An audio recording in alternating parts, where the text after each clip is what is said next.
So far, I have no error. Well, we could do something about that. But I don't have a red blinking light. Well,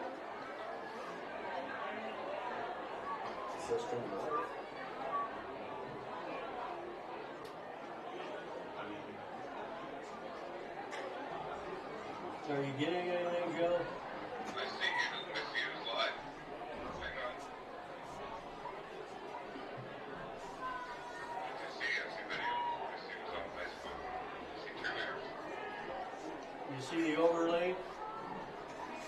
Hang on, I'm about 3.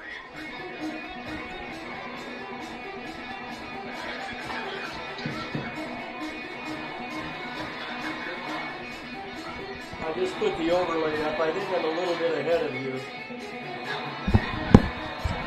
Okay, I do have a red blinking light. I do have a red blinking light, so it looks like we're in. And here's your Hey, thank you, Joe. Appreciate your help. Thank you. Okay, Mike. If you can bring my mic up a little bit, so my mic. Hi, Mike. Hi, Mike. And Mike, we're going to go in. I hate to give you such a short countdown, but we're late getting on. So let's do a 1-minute countdown. And when you get a moment, Mike, at the radio station, if you could do me a favor and send me Allie's last name so I can give her a shout out for being there tonight. That would be appreciative. Mike? 1 minute from 10, 9, 8, 7, 6, 5, 4, 3, 2, 1. 1 minute from now, Mike. 1 minute. We'll go on air on the radio.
Good evening and welcome to Viking Field, Mazama High School for tonight's Skyline Conference. I guess it isn't called the Skyline. It's a Big Sky Conference now. Matchup between the Mazama Vikings and the North Bend Bulldogs. I'm Randy Adams along with Bill Crawford and David Gulickson. Fast David with us. We're here. We're live. Yes, we are. We're on air. There's three of us here tonight. Yours truly still getting out of that bug category, so three voices are better than two.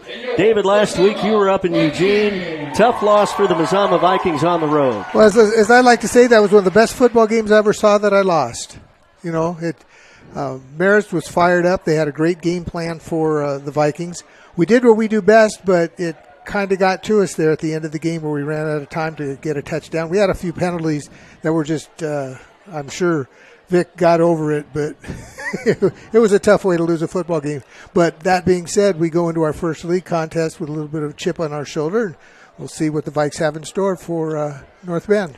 Bill, you come into tonight's broadcast with a little perspective, having seen Churchill, and, of course, they played Marist a couple of weeks before Mazama did, and played him right down to the wire. Certainly, Marist, all that they're cut out to be, and I think the story is true. I read in the paper after the game that if those two teams were to play 10 times, one team would win 5 and the other team would win 5. That would be very true, Randy. Churchill lost that game in the overtime period when, because of a bot center snap, they couldn't get in. They were actually going for the win because Marist ended up winning that ball game by 1 point. 36-35 in overtime. Last year, David and I made the trip over to North Bend when the Vikings played. I believe it was homecoming that week as well, the North Bend band. I remember David had more kudos. That was a great band. The North Bend band. Since we're giving bands props, Mary's Catholic's pep band was amazing. They had a baritone sax player, man. They rocked. And the Vikings won that game very handily, 50-0 last year over the hill or over on the coast. So North Bend coming in with uncharted territory. I think this is the first time ever these two teams have played that Mazama's had the losing record. Actually, both have winning records, but Mazama's record is 2-1. North Bend comes in with a perfect 3-0 record tonight. North Bend having beaten a couple of bigger schools. They defeated Crater on opening night in Central Point 30-28. Really put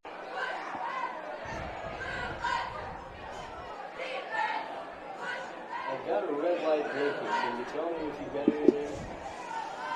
I know you're having to get into the media. What's the score? 8-7, guys? Yes.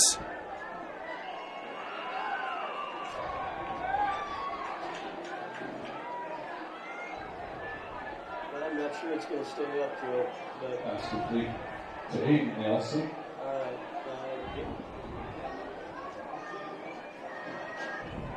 First and goal on the 5. All right.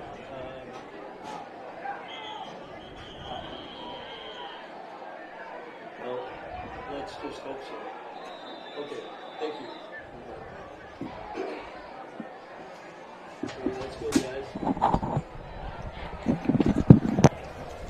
Fellas, we're back. It's 8-7. Mazama has a lead. North Bend went right down and scored. They did that because they retrieved a fumble on the 30-yard line from Mazama and had great field position.